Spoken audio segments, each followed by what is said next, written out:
say, but he has a lot of other little sort of characteristics too. He's very he's a great worker, you know. He gets out there and just does it.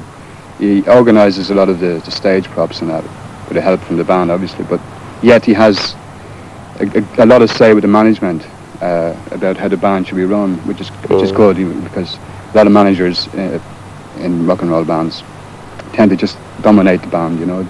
But Phil has a great, you know, he just gets on with business all the time.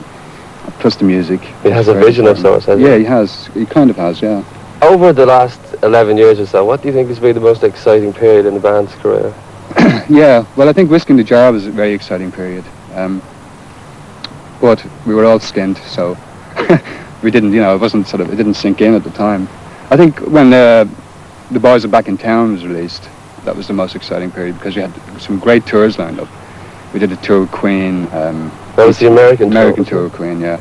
And that sort of really broke us in the States. We did another tour with BTO, which was fairly disastrous on our part, because we weren't really ready for it. In fact, that was before Queen, you know. That was just leading up to the Boys Are Back in Town period.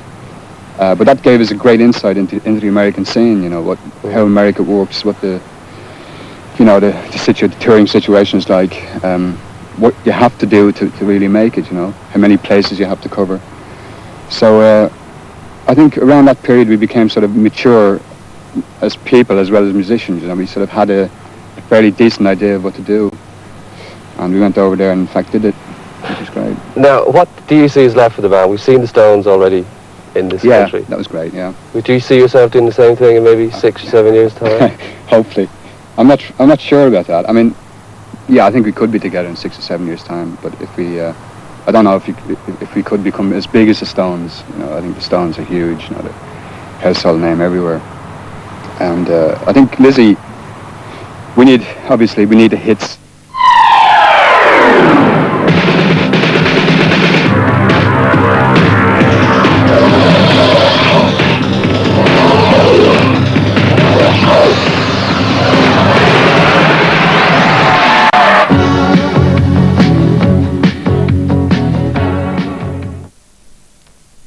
Come to join the band?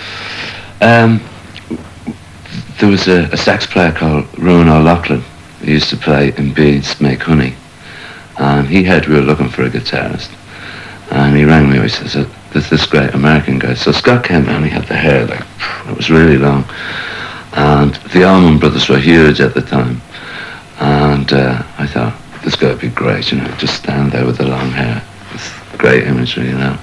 And one of the roadies was a fella from Glasgow, Big Charlie was his name.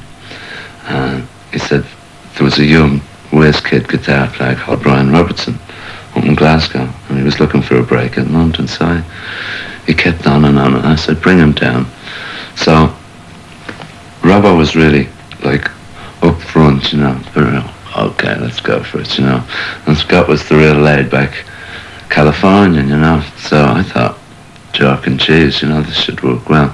And it did work, you know, because there were two different style lead guitarists, and Robbo was the real, like, orthodox sort of, you know, player, and Scott was this, like, bizarre, he had this bizarre American style, you know, so. Valentino's in a cold sweat. Some people they call me Jack. Some people they call me Son. Are you ready to rock? Are you ready to hit the floor? Do you know what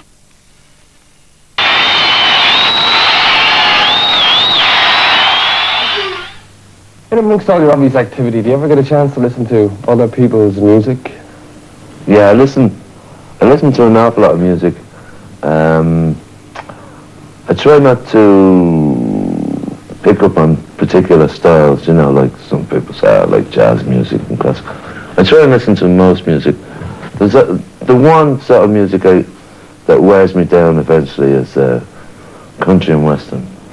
Now, is that Irish country and western or real American country music? Well, anything that starts to jangle too much and gets too... I mean, I can only... Philip Lynott wrote a wild one of the Johnny who goes to Rome, you know, and the roaming adventures of Thin Lizzy over a 10-year period. has reaped the rewards that commercial success in the music world can bring.